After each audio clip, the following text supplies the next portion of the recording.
Et nous voilà de retour à notre magazine de télévision. Madame, Messieurs, je vous dis encore une fois bonjour ou bonsoir où que vous soyez actuellement. Si vous nous suivez à partir du continent africain, je vous dis bonjour. Et si vous êtes en Europe ou encore en Amérique latine ou encore du Sud, je vous dis également bonjour. Et si vous êtes à Montréal, au Québec ou au Canada, je vous salue très chaleureusement. Dans cette partie de notre émission, nous mettons l'accent sur la famille. Nous mettons l'accent sur l'éducation. Nous mettons l'accent sur les enfants. Nous recevons une dame aujourd'hui.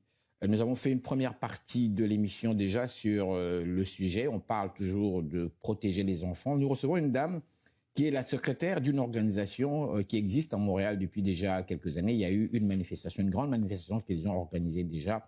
Tout ça pour les enfants, ça concernait les enfants. Nous parlons ici de Ensemble pour protéger nos enfants. Et nous recevons Madame Isabelle Lorrain, qui est la secrétaire justement de cet organisme. Bonjour, merci de votre présence à cette émission. Nous avons déjà reçu votre collègue en première partie. Le sujet est très pertinent puisqu'on parle des enfants. Quand on parle des enfants, on parle de la famille. Et bonjour tout d'abord et merci de votre présence à l'émission. Merci beaucoup de nous avoir invités. Comment ça va? Ça va bien? Ça va, avec les changements de température et tout ça. Oh, correct. C'est oui. Le Québec, on s'y habitue. On s'y habitue. Madame Lorrain, c'est un honneur et un grand plaisir que de vous recevoir à cette émission. Il y a déjà quelques mois, vous étiez venu à cette émission. Il y a eu une manifestation qui a eu lieu à Montréal. On va, avant d'entrer plus loin et même de vous demander qui vous êtes, parce que je vais vous poser cette question, cette manifestation portait exactement sur quoi précisément? Donc, la manifestation qui était le 20 septembre 2023, la première, qui a réuni plus de 10 000 personnes par an. Plus de 10 000 par an? Ah oui, il y avait une foule immense devant le bureau du Premier ministre, était organisée pour dénoncer l'idéologie du genre qui est imposée à nos enfants dans tout l'environnement scolaire et dans l'enseignement. Vous dénonciez, en fait, selon vous, l'idéologie du genre, je le précise, et selon vous, qui a été imposée, on dit bien imposée, donc ça veut dire que les parents n'ont pas été consultés pour cela. C'est bien ça? Non, elle est imposée, depuis septembre 2025, elle est obligatoire. Et les parents n'ont même pas le droit de dire « je ne veux pas que mon enfant participe ». Elle est imposée dans l'environnement, mais aussi dans l'enseignement. D'accord. Avant d'aller plus loin, j'avais une autre question. Quelle est votre compréhension comment dirais-je, de cette imposition? Comment est-ce que vous comprenez cela? Mais gardez cette question. Je vais revenir à vous. Qui êtes-vous, précisément? Je suis maman de 6 grands-enfants, grand-maman de 6 autres. La plus grande, il y a 9 ans.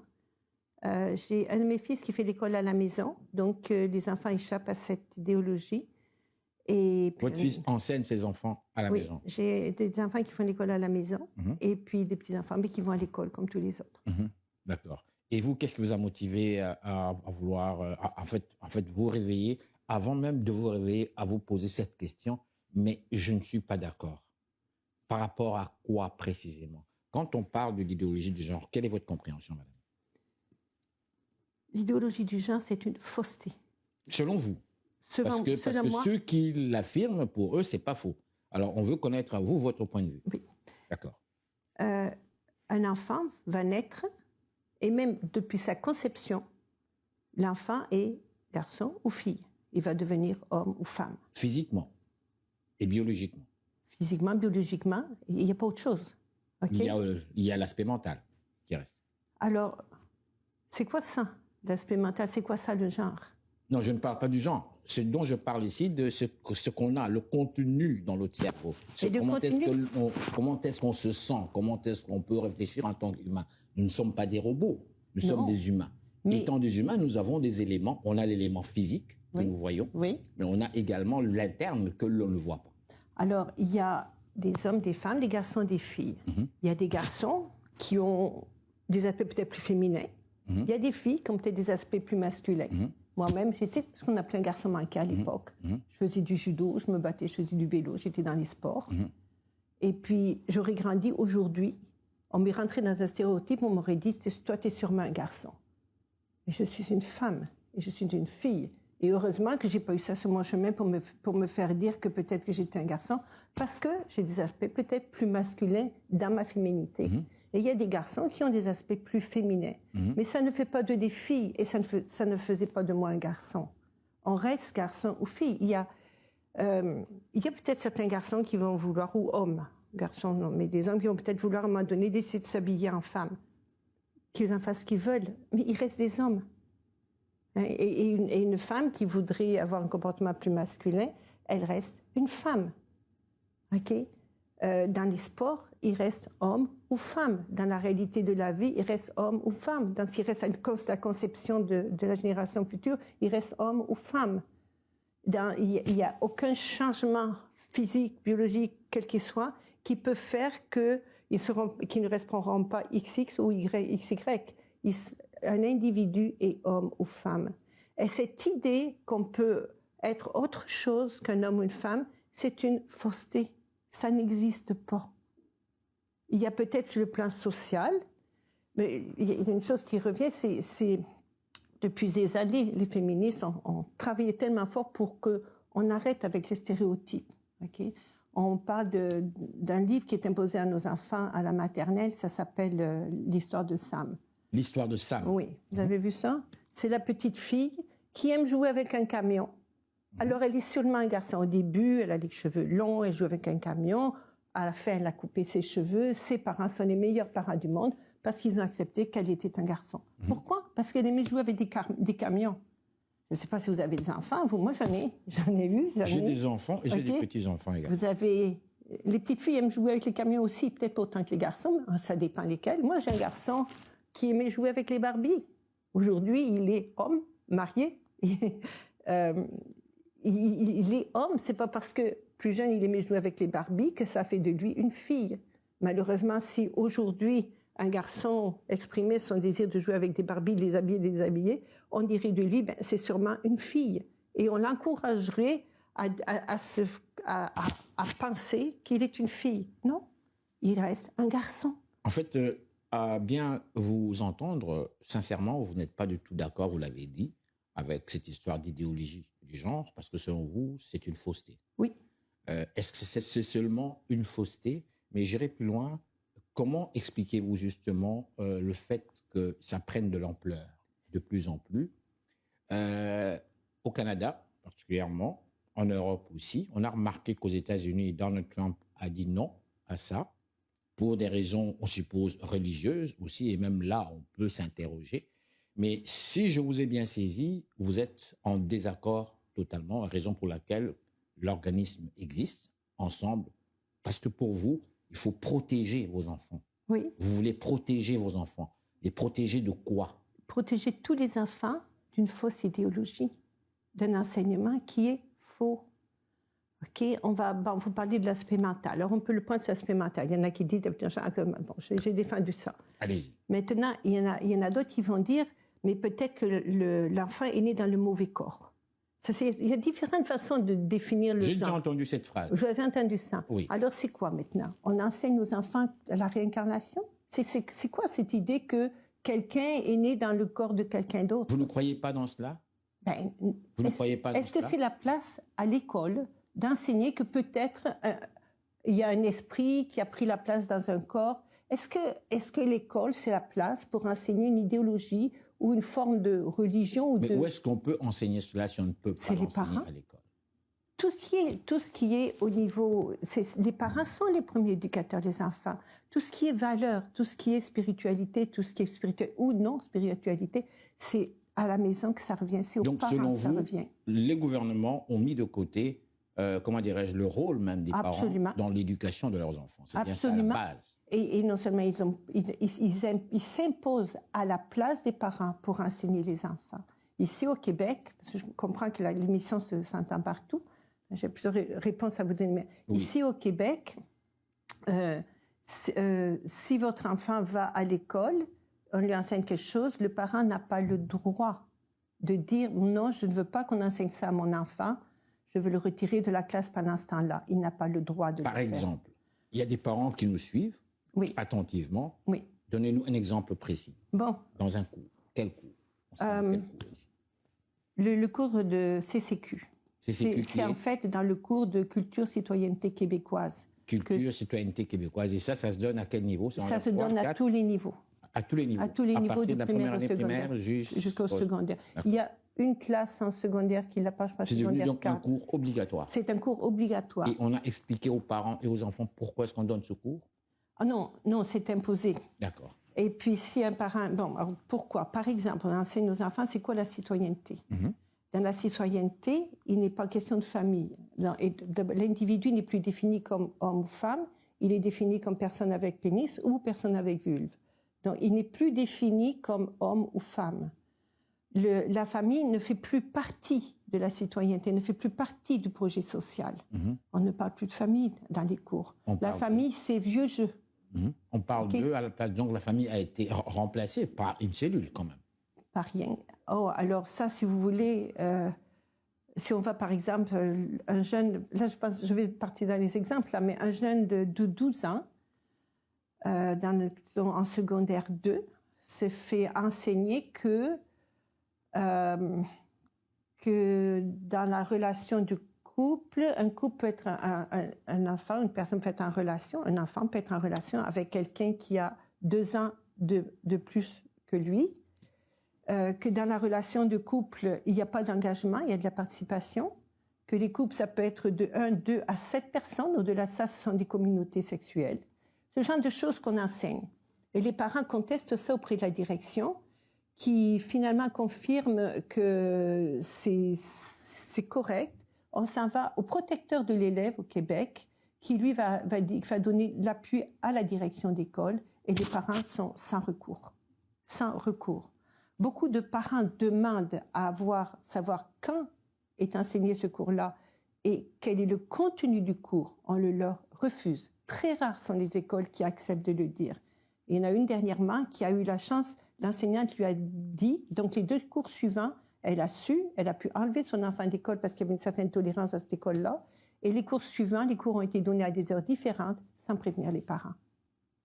Parce que le gouvernement veut absolument imposer cette vision-là à nos enfants d'aujourd'hui. Est-ce que vous êtes-vous posé cette question? Pourquoi? Parce que nous sommes nombreux à nous la poser. Ouais. Ils ne sont pas fous. Ils ne sont pas fous quand même. Dans un gouvernement, c'est constitué de beaucoup de personnes, plusieurs spécialistes. Il y a des gens qui ont de l'expérience avant même de faire en fait la politique. Donc c'est quand même des gens, selon moi, brillants. On leur fait confiance. Ils sont élus. Il me semble que quand on prend ce genre de décision, ça n'est pas personnel. Ce n'est pas contre un peuple. On travaille pour le peuple. Ben oui, c'est ce qu'on souhaiterait. Oui. Aujourd'hui, vous savez, il y a tellement de choses que je veux dire en même temps. Oui. Mais il y a un lobby. Il y a un lobby qui veut imposer cette idéologie. Et vous ne vous êtes pas demandé pourquoi? Pourquoi? Ils veulent détruire nos familles.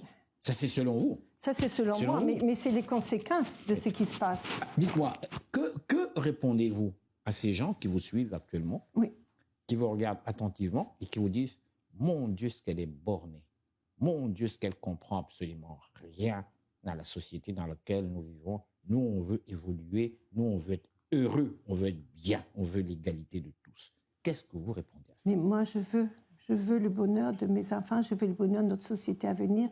Une société est basée sur la famille. C'est une société qui est basée sur des familles solides, harmonieuses, où il y a l'éducation, où les parents s'entendent bien, où il y a une bonne relation entre les parents et les enfants. Une société qui investit dans ses familles, une société qui est gagnante à long terme. Aujourd'hui, par l'éducation qu'on donne à nos enfants, on détruit la relation entre les enfants et les parents. Les enseignants disent aux enfants que eux, peut-être on leur a enseigné des choses à la maison, mais que les enseignants sont capables de leur enseigner des choses mieux. J'ai fait beaucoup de promotions dans la rue, tout ça pour promouvoir notre idéologie puis la manifestation, rencontrer des dizaines et dizaines de parents qui reviennent me dire bravo, continuez, merci. Et j'ai rencontré 2 enseignants. Un premier enseignant m'a expliqué, mais madame, il faut enseigner ça aux enfants.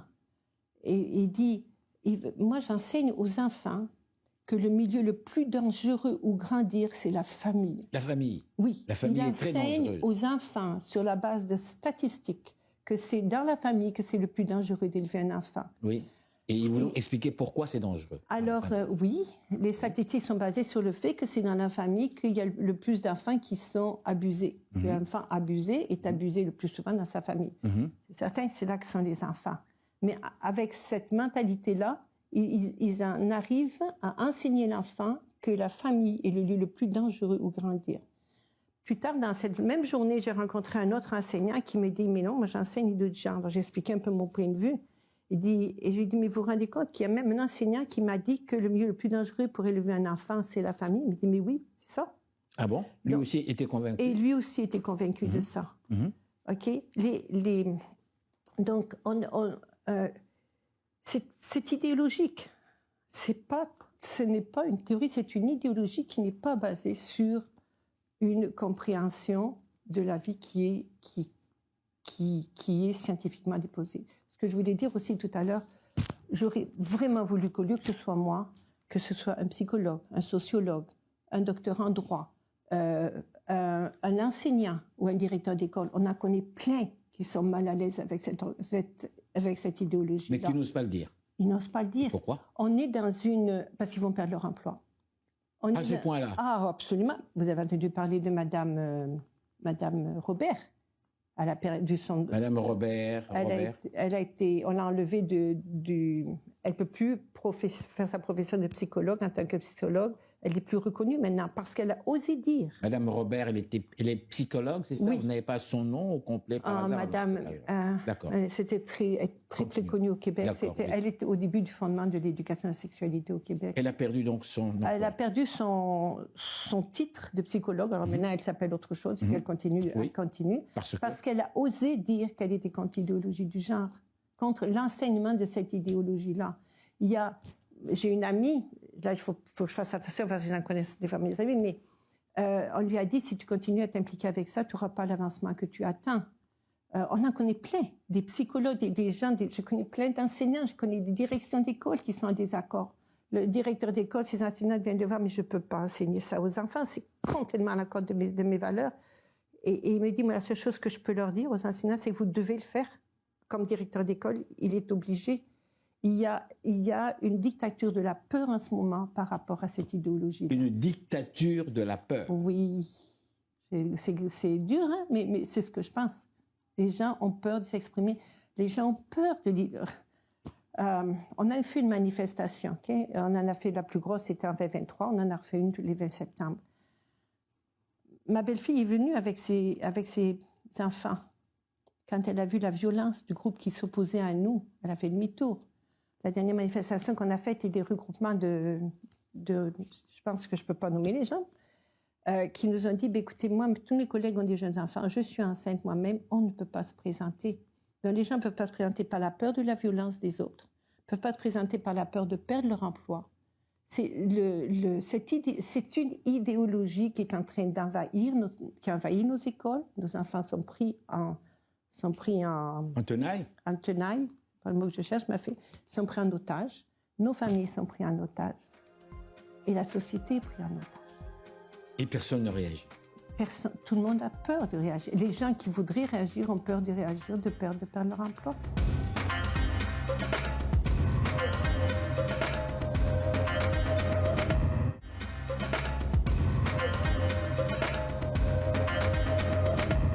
Est-ce qu'on ne s'en va pas vers ce monde-là? Quand je regarde, je veux sortir un peu de notre cadre, je regarde les États-Unis, je regarde la statue de la liberté, le pays de la liberté. On a peur de parler. On a peur de parler. C'est quand même pas le Canada, c'est quand même pas le Québec que nous avons connu, le pays de la liberté où on peut s'exprimer. C'est triste qu'on en arrive là. Et puis on devait être plus polarisé. Mais je voudrais vous donner aussi des exemples, parce que comme il y a des parents qui nous écoutent, je vais donner des exemples. Oui. Dans des gens que je connais à 2 degrés là, je connais l'oncle de la petite fille dont je vais parler, je connais l'ami de la maman dont je vais parler, et puis il y a tous ceux que EPPNE entendent. Mais c'est en septembre, ma petite fille de 9 ans qui rentre à la maison et qui dit « Ah, je suis un garçon à partir de maintenant. » Les parents, qu'est-ce que tu nous racontes là? Oui, je suis un garçon, je suis plus Jeanne, je suis Jean. Et je veux qu'on m'appelle Jean. Les parents vont à l'école Et la direction d'école dit aux parents, mais vous devez accompagner votre enfant. Votre enfant, c'est auto-diagnostiqué. Et là, c'est l'autre affaire dont je pourrais reparler. Mais le parent, on lui dit, si vous êtes un bon parent, vous devez accompagner votre enfant, sinon il risque de se suicider. OK? Et donc, les parents, tellement mal, tellement ils n'ont pas le choix, c'est d'accompagner l'enfant. Et au moins là, parce qu'il a encore 9 ans, les parents sont avertis, les parents le savent, l'enfant l'a dénoncé à la maison, les parents essayent d'accompagner. Cet enfant-là a pris plusieurs mois à réaliser qu'il faisait fausse route.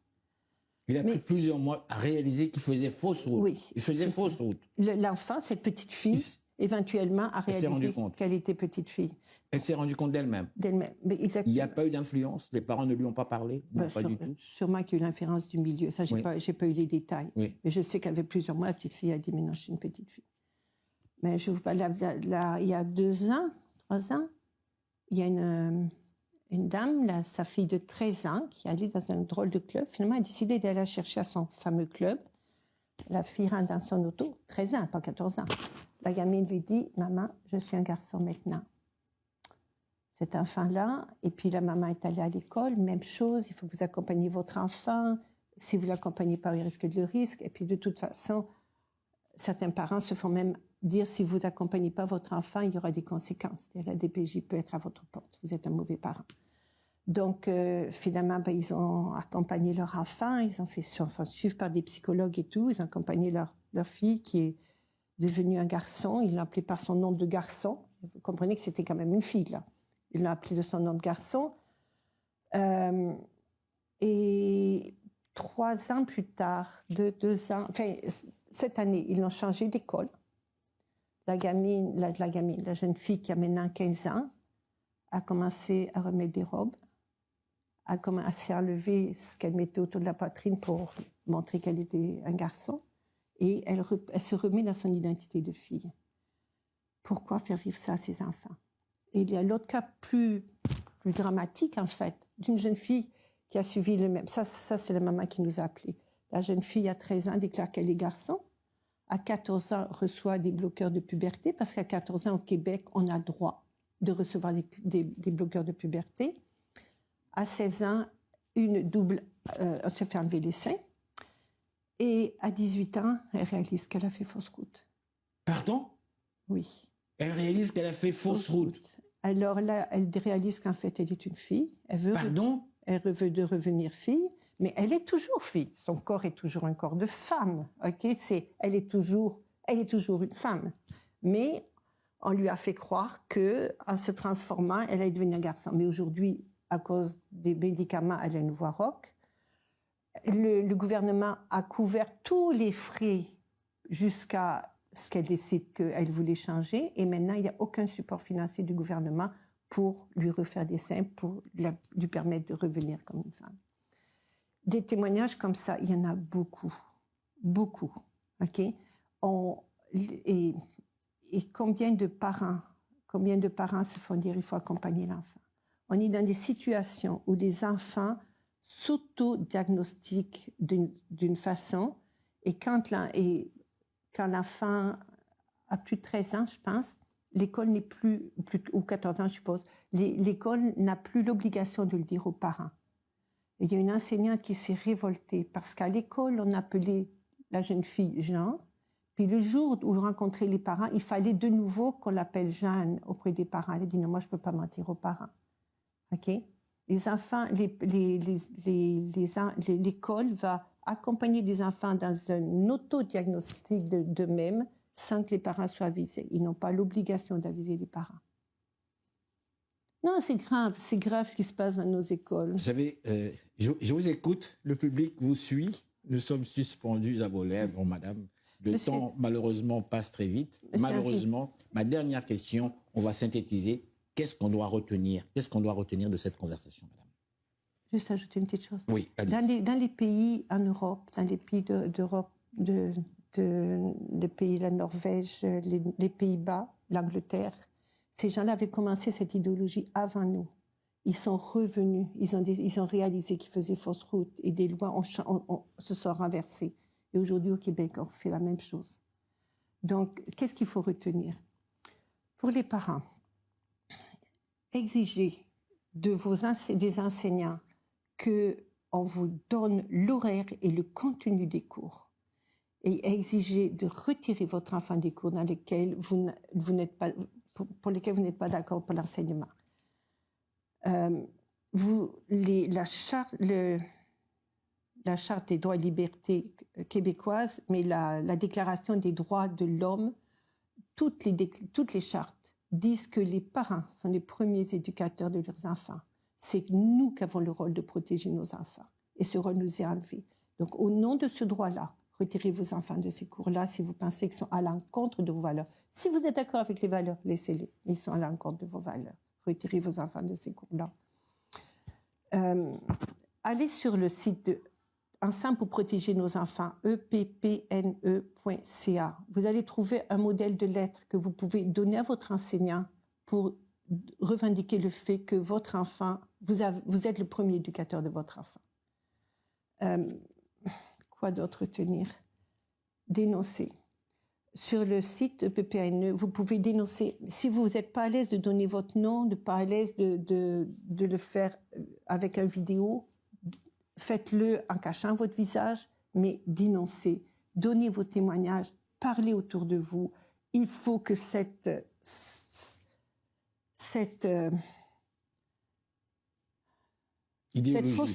fausseté, oui. Il faut que cette idéologie qui est fausse sorte de nos écoles, sorte de notre société, mais au moins qu'elle sorte de nos écoles. Donc, qu'elle pour vous, pas quelque part, c'est en fait l'une des sources de la disparition, finalement, du début de la disparition des familles.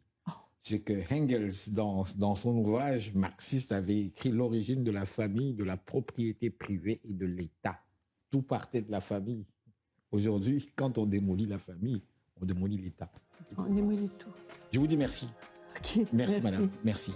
Et voilà, madame, monsieur, restez là. Nous sommes de retour tout de suite, après ces réclames publicitaires.